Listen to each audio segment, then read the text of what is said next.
తిరుమల లడ్డూ మీద తలెత్తినటువంటి వివాదం చంద్రబాబు గారి స్టేట్మెంట్తో ప్రారంభమై ఈవో గారి స్టేట్మెంట్కి భిన్నంగా ఉంటే తెలుగుదేశం పార్టీ స్టేట్మెంట్ అయితే చంద్రబాబు గారి స్టేట్మెంట్కి తగిన సాక్ష్యాన్ని సమకూర్చినటువంటి అంశం.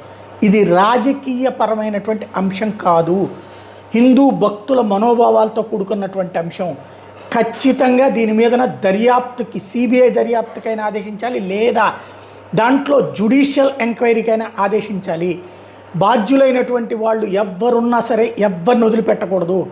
ఆనాటి అధికారులు ధర్మారెడ్డి దగ్గర నుంచి లేకపోతే ఇప్పుడున్నటువంటి ఎవరైతే చెప్తున్నటువంటి కరుణాకర్ రెడ్డి లేకపోతే మరొక వైపున వైవి సుబ్బారెడ్డిళ్ళు ఉంటారా, అందరి మీద కేసులు పెట్టండి. ఫస్ట్ కావాల్సింది అర్జెంటుగా దాని మీద సమగ్రమైనటువంటి దర్యాప్తు. ఏదైతే గుజరాత్ సంస్థదని చెప్తున్నారో అది తిరుమల తిరుపతి దేవస్థానం తరపున దర్యాప్తు జరిపించడంతో